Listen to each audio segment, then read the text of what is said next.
What's happening, everyone? Nicky Hawkins here, West Ham Fan TV, back once again with another video. And of course, as Arsenal coming up tomorrow, I've got the godfather of the fan channels on here, Robbie.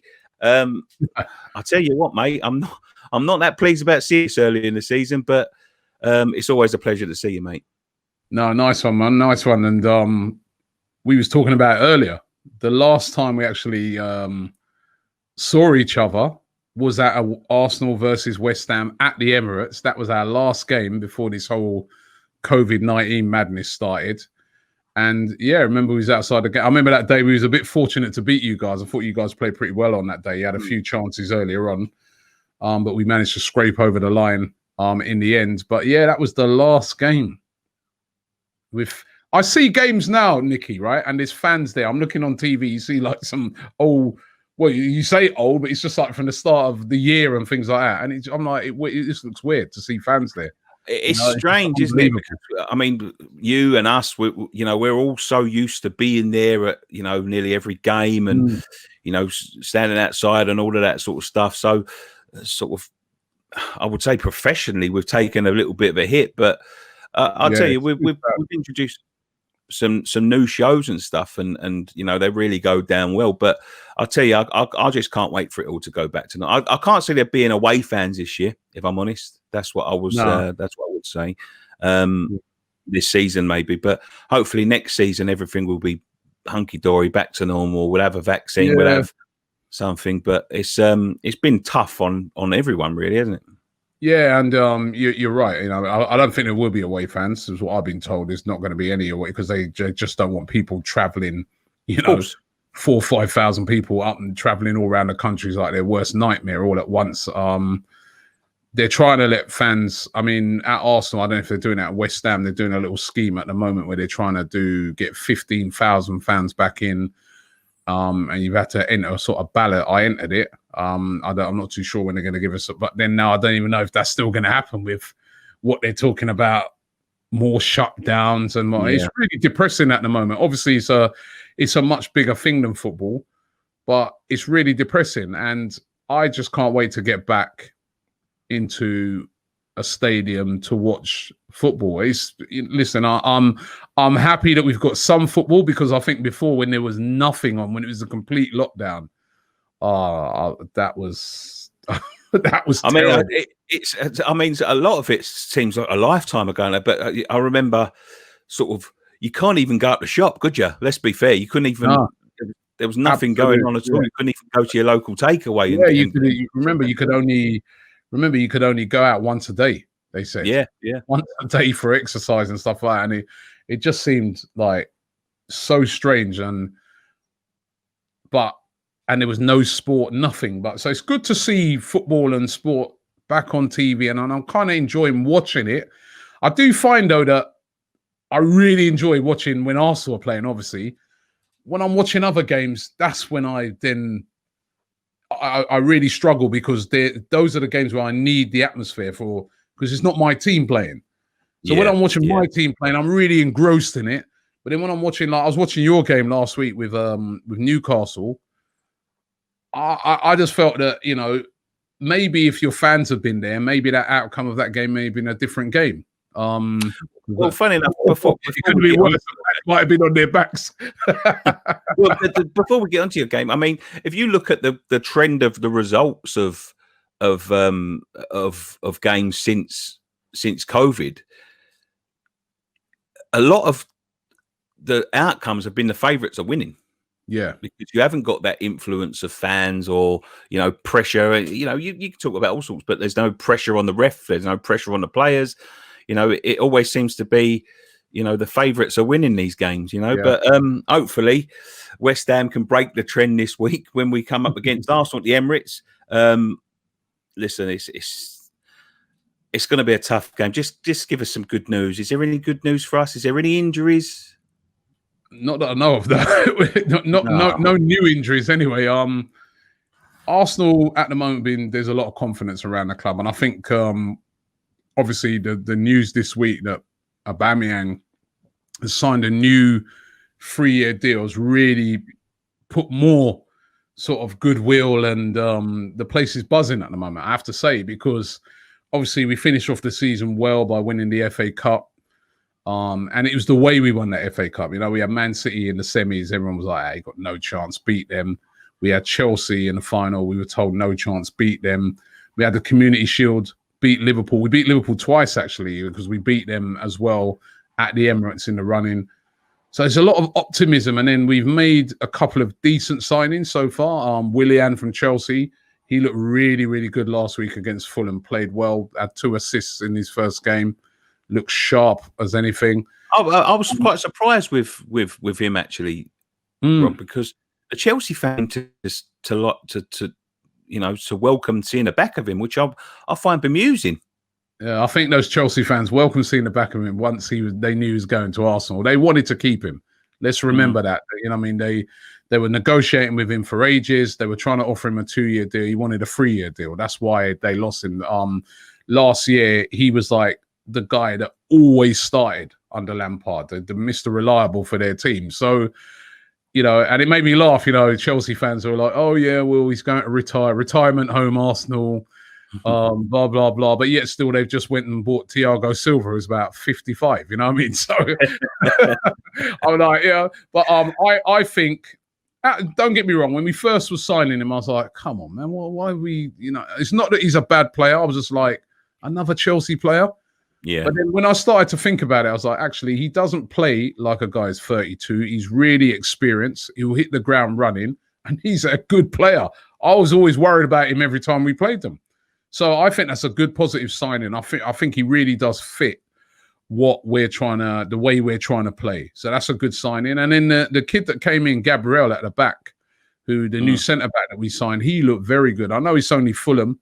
They didn't really test him a lot. I think it would be a bigger test for him this week up against like Haller, Mikel Antonio. I think those guys are going to give him a bigger test because, you know, they're Premier League ready players. They're rougher, bigger, quicker, you know what I mean? So, but he played really, really well. And it was very positive by Arsenal. Very positive performance. And when you got Aubameyang up front, you know, you got Lacazette, there's a lot of attacking threat there for Arsenal. And I'm feeling pretty confident going into the game. There's no real major injuries. I mean, David Luiz was out last week. He could possibly be back. But even he's been playing pretty well. Yeah. Now that's saying thing. Yeah, and he's a funny player because he can be absolutely brilliant. He can be, you watch him play sometimes, you're like, wow. And then the next week, you're like, who is that geezer? You know what I mean? Who's he? You know what I mean? I think that's why he's not, you know, at Barcelona or something like that, because he's too inconsistent. But on his day, and I think one of the reasons that he's so popular amongst the with Mikel Arteta and the management team is that he's a leader in the camp. You know what I mean? All the players always talk about his leadership qualities and how he's infectious and helps a lot of the young players and that. So, no, there's a real feel-good factor around Arsenal at the moment. And we're normally where you lot are at the moment. Normally at the start of the season, it's doom and gloom. We haven't signed anybody. We sold our best player. It's like everybody's in absolute meltdown, right? And I remember that, I think it was a 2015-16 season when we played you guys and we got beat. And place was in an absolute meltdown because it was the same sort of things was happening with you guys at the moment where we hadn't signed anybody. And then I remember after that game, we went out there panic buying this guy, that guy. But I think this time round, it feels a little bit different. Our best player hasn't left like Alexis and Van Persie. He signed a new 3-year deal. He's talking about leaving legacies and what, you know, the manager's positive. It's good. But we got to win tomorrow. And, you know, I think we're pretty confident that we can get a win. Looking from the outside in, Rob, what do you make about what's going on at West Ham in a minute? I've been finding it's really unbelievable because I look at West Ham, and I've said this to you before, that I see a lot of very good players. You know what I mean? I'm really surprised that they've been performing so badly. I watched that game last week against Newcastle. I thought the performance was horrific. I think there was 2 performances I saw last week by 2 teams you guys and Tottenham, and I was like, hey, where's the energy? There was nothing. It was just like so flat. And I saw the comments from Mark Noble about Diangana, and you can see that there's problems in the camp. There's definitely problems in the camp. And I think I always look on it and I say, any successful team, it's not just about the players. Because as I said, you've got great players, you've got talented players in that team. But it's about the team, the harmony. Do those players suit what the manager's trying to do? Is the manager getting his, is it well run?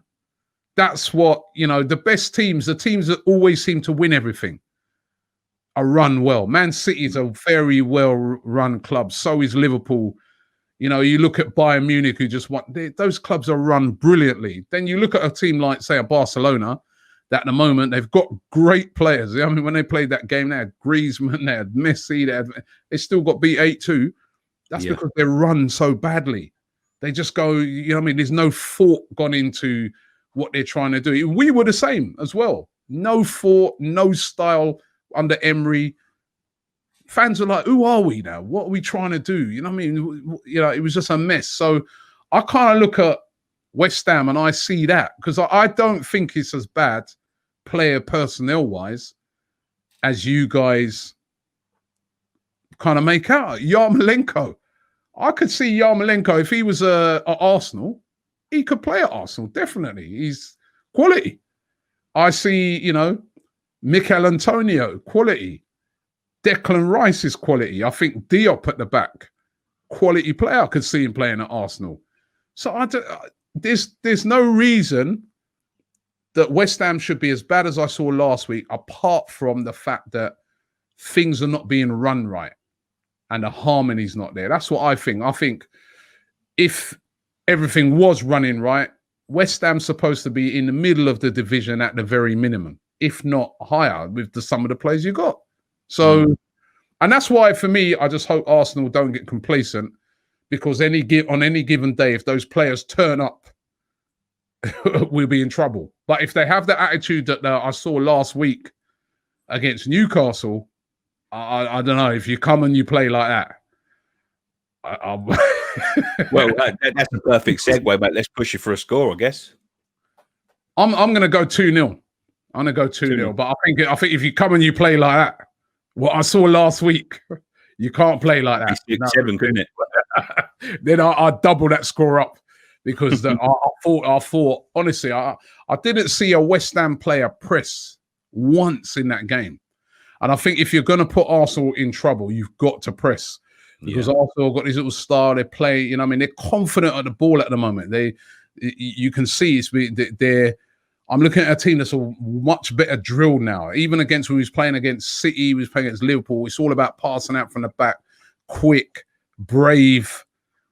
So if a team's not up for that, really trying to tackle that head on, unless West Ham just try to park the bus, and I don't think that will work against Arsenal. So they've got to, as I said, because I just didn't see any pressing last week. That's the thing that really surprised me. So, as I've always been like this, Rob. I'm a West Ham fan, but I can take losing, but I can't take losing without any effort or any fault. And that's no fan can. No fan. That's the worst thing. No, I saw it a lot under Unai Emery. That's what I saw a lot of. Just basically surrender. Going through the motions. Yeah. Absolutely brilliant to have you on, Rob. As I said before, Thank you. I'm sorry we couldn't meet up in person, busy schedules and all that sort of stuff. But hopefully, mate, after all this is done, we can get together and have a beer or whatever. Oh, can't wait for that. Can't wait for that. Thanks. Thanks again. As look, you'll all know, go and check Robbie out on Arsenal Fan TV. We'll be over with another video. So, Rob, once again, thank you very much. One thing left for me to say: come on, you Irons.